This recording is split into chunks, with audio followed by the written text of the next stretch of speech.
전했던 아모스서가 아니라 디모데후서, 우리가 잘 아는 말씀을 가지고 좀 말씀을 나누려고 해요. 여러분들이 아시는지 모르겠지만 우리 상암교회 당회에서 서울로에다 청원을 했습니다. 지금 시대가 너무 교육이 믿을 수가 없다. 그래서 다음 세대를 위해서 기독교 학교 만듭시다.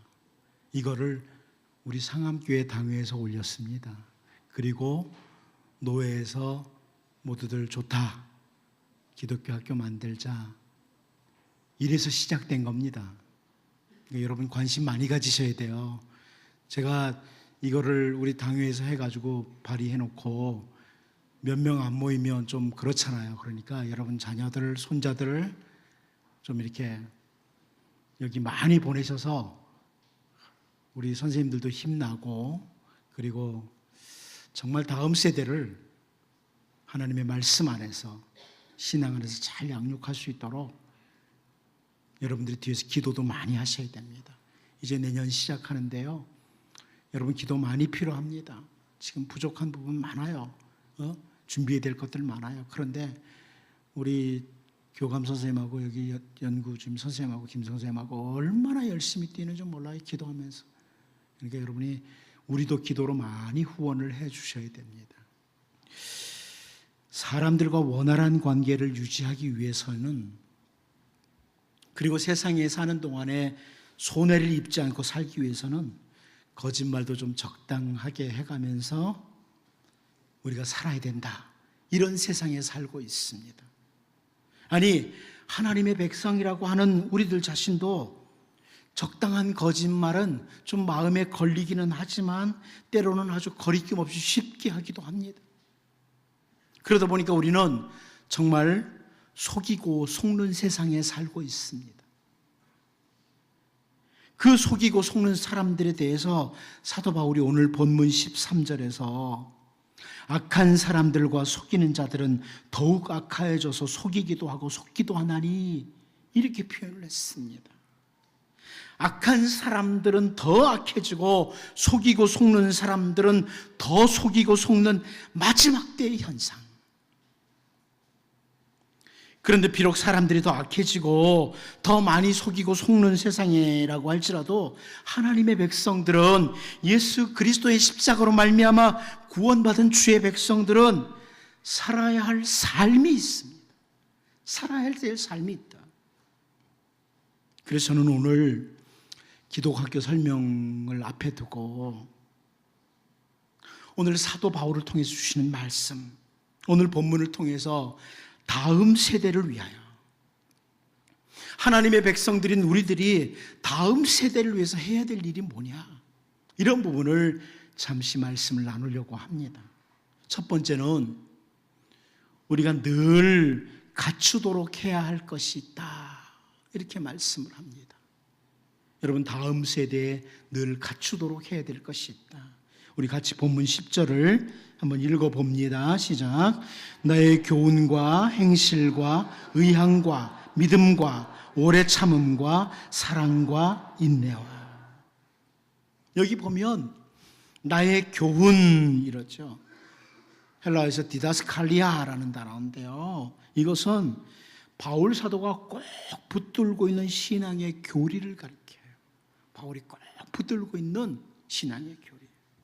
아무리 이단들이 득실거리는 세상에 산다고 할지라도 결코 흔들리지 않는 바울이 굳게 잡은 신앙의 교리. 우리가 너무나 잘 알다시피 십자가의 교리요, 믿음으로 구원받는다는 귀중한 신앙의 교리이기도 합니다. 바울 당시에는 영적인 지식을 갖춰야지 구원을 얻는다, 이런 이단자들도 있었고요, 할례를 받아야지 구원받는다는 거짓 선생들도 있었습니다. 마치 자기들이 쳐놓은 그 울타리 안에, 자기들이 만들어 놓은 울타리 안에 들어와야지만 구원받는다, 이렇게 거짓 진리를 가르치는 자들이, 거짓 교리가 참 판을 치고 있었습니다. 그런데 바울 사도는 예수 그리스도, 십자가의 은혜, 이것을 전하면서 이 귀중한 교리를 놓치지 않고 부지런히 전파를 했던 겁니다. 바울이 흔들리지 않는 진리를 붙드는 모습, 그것이 우리가 갖춰야 되고 다음 세대에 갖춰야 될 것이에요. 여러분, 서울로에서 기독교 학교를 하면서 사실은 신앙교육이 중요한 한 자리를 차지합니다. 신앙교육. 다음 세대의 신앙교육, 어려서부터 하자. 이래서 이 기독교 학교를 하는 겁니다. 어떻습니까, 여러분? 자녀를 많이 양육하신 분들 계시는데 자녀들이 지금 신앙 안에서 굳게 서 있습니까? 나름대로 꾀했잖아요. 믿음으로 살도록 한다고 꾀했잖아요. 그런데 집에서, 교회에서 나름대로 했는데 학교 가서는 다른 걸 배워갖고 오는 거예요. 엉뚱한 걸 배워갖고 오는 거예요. 그러다 보니까 이 아이들이 그 가운데서 오늘 고등부 아이들처럼 믿음으로 이렇게 잘 성장한 애들은 정말 대단한 아이들이에요. 어떻게 보면 우리가 그래도 교회에서 열심히 신앙생활하는 사람들인데 다음 세대에 이 신앙의 교리를 제대로 전수를 못하는 거예요. 그래서 여러분, 어쩌면 기독교 학교를 시작합니다. 이제부터라도, 어린아이들부터라도 신앙으로 키워야 되겠다. 제가 커리큘럼을 보면서 얼마나 정말 그 신앙으로 키우려고 잘 짰는지 이런 걸 자꾸 봤어요. 우리도 그래야 되지만 다음 세대에 정말 흔들리지 않는 진리를 붙들 수 있도록, 이걸 갖출 수 있도록 기도하고 교육을 해야만 합니다. 그리고 이 십자가의 교훈, 교리를 든든히, 신앙의 교리를 든든히 붙들고 갖춘 사람은 행실이 있어야 된다. 행실이. 이 행실이라는 이 단어는요, manner of life예요. 삶의 방법이에요.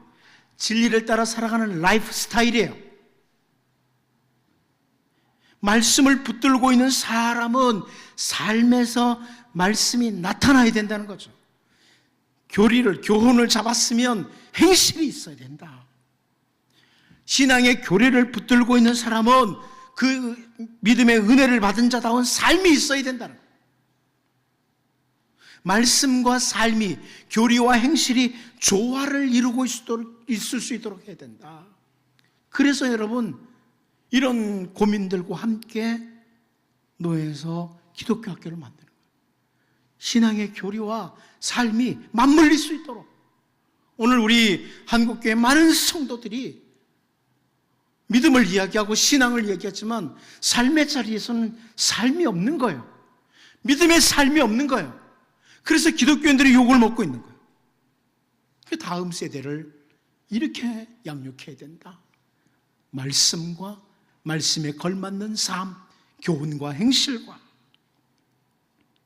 바울은 계속해서 바른 교리와 함께 삶을 사는 실제적인 것 몇 가지를 설명을 하죠. 먼저는 의향이라는 거예요. 의향. 의향이 뭡니까? 의향이라는 단어는 삶에 있어서의 목표를 가리키는 거예요. 목표. 의향이라는 단어는 삶에 있어서 목표를 가리키는 단어예요.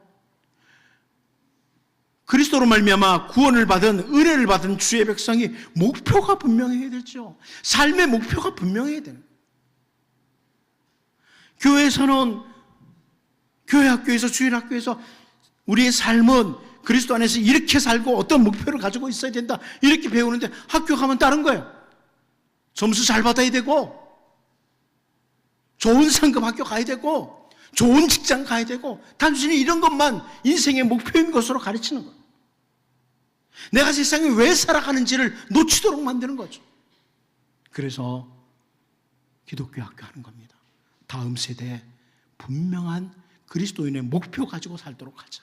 의향이 분명해야 된다. 그 다음엔 믿음이에요. 이 믿음이라는 단어는 예수 그리스도의 그 십자가의 구원의 은혜를 입은 사람들이 충성심을 표현되는 믿음이다.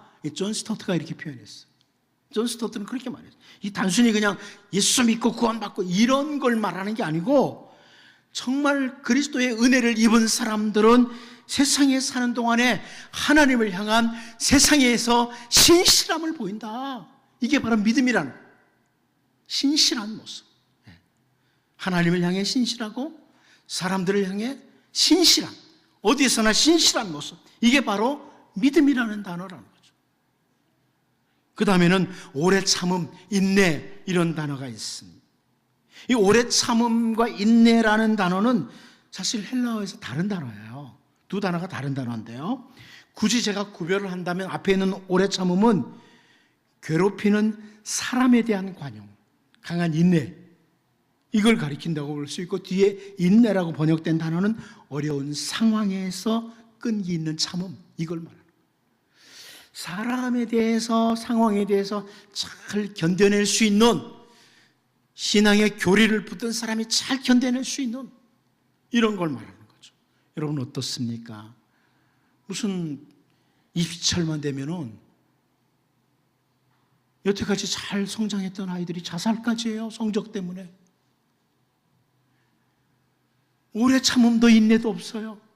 사람으로 인해서, 상황으로 인해서 견디지를 못해요. 이게 바로 우리가 다음 세대에 갖추도록 해야 될 부분이다. 이런 신앙 교육이죠. 그 다음에 사랑이라는 단어는 우리가 잘 아는 아가페라는 단어예요. 아가페라는 단어.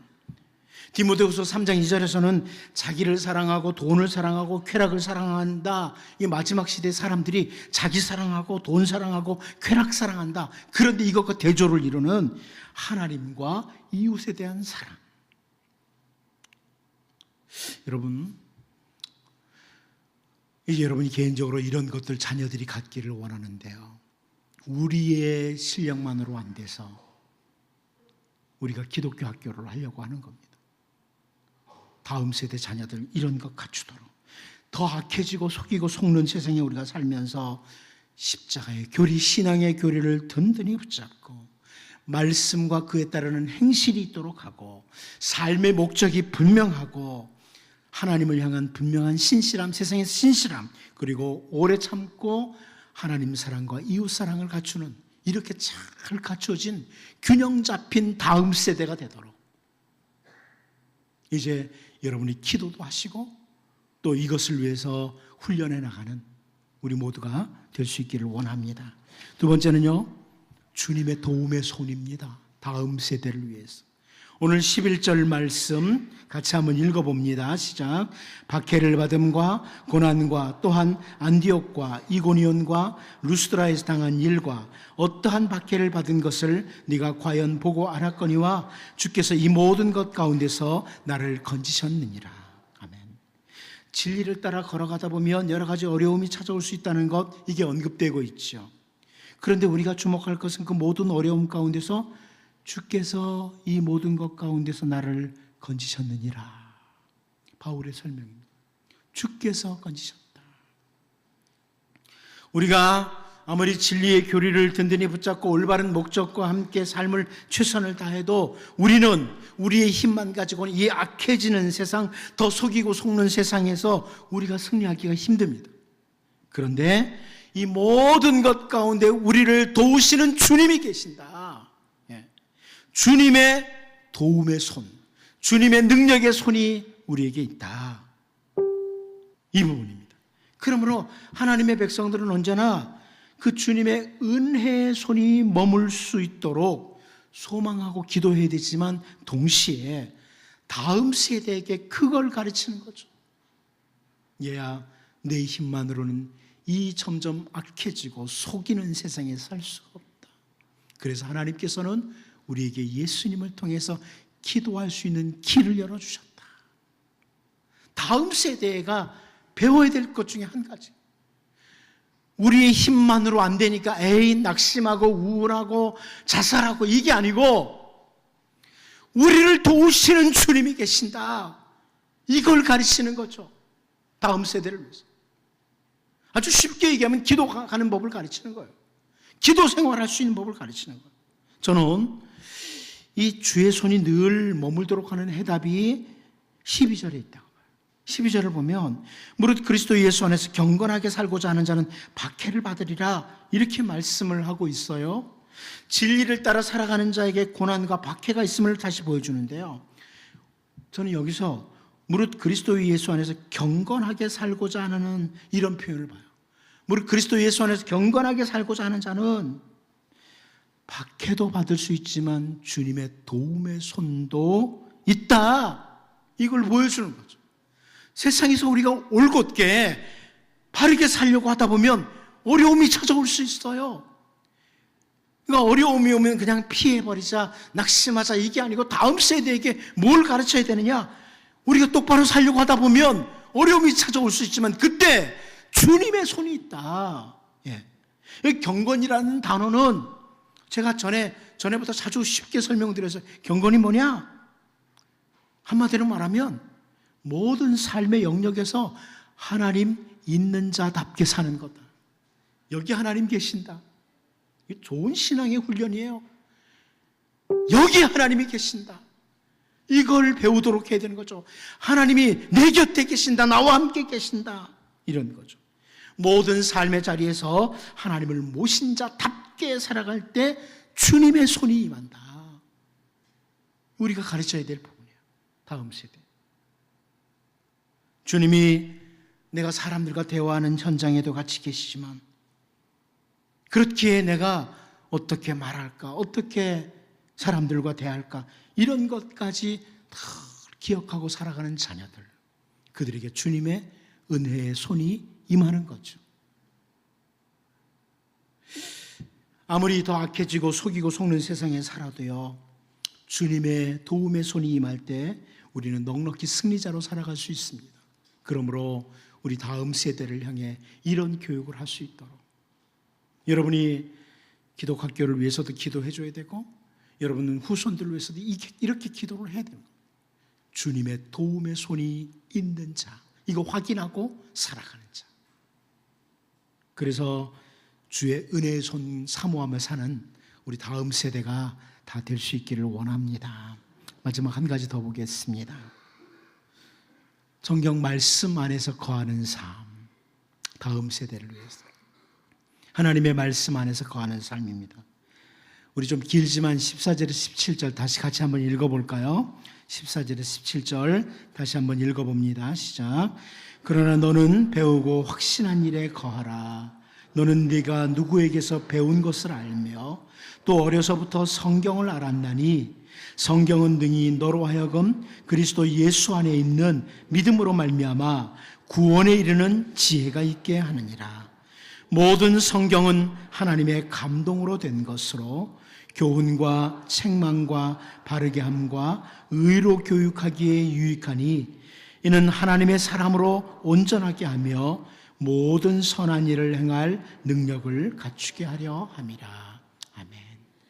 우리가 잘 아는 말씀입니다. 아주 많이 알고 있는 말씀이라 제가 길게 설명하지 않겠습니다. 이 본문을, 이 말씀을 길게 성경 말씀이 주는 유익들을 다 설명하려고 하지 않습니다. 오늘은.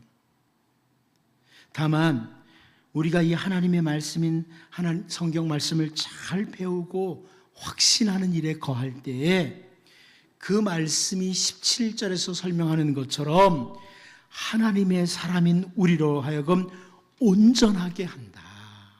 온전하게 한다. 그리고 선한 일을 행할 능력을 갖추게 한다. 이걸 기억할 수 있기를 바랍니다. 여러분 어떻습니까? 우리 자녀들이 학교에 가서 영어 점수, 수학 점수 뭐 이런 것들 좀 더 많이 받아오면 행복하십니까? 성경은 하나도 몰라도, 하나님의 말씀 하나도 몰라도 그 점수 많이 받아오면 행복하십니까? 그렇다면 어쩌면 저는 이 하나님의 말씀을 통해서 우리가 먼저 교육받아야 돼요. 우리가 먼저 교육받아야 돼요. 나는 우리 아이가 말씀 안에 거하는 것보다 학교에서 점수 더 많이 받아오면 행복하다. 그러면요, 정직하게 하나님 앞에 무릎 꿇고 자기 자신을 돌아봐야 돼. 우리를 돌아봐야 돼. 저는 사실 기대가 됩니다. 서울로에서 기독교 학교를 시작하면서 다음 세대에 매 첫 시간 말씀이 들어있어요. 매 첫 시간에 하나님 말씀 같이 나누는 시간이 들어있어요. 그리고 참 그 활동들도 참 잘 잡아놨어요. 교육도. 그렇다고 뭐 이 아이들을 그냥 성경만 가르치는 학교가 아니에요.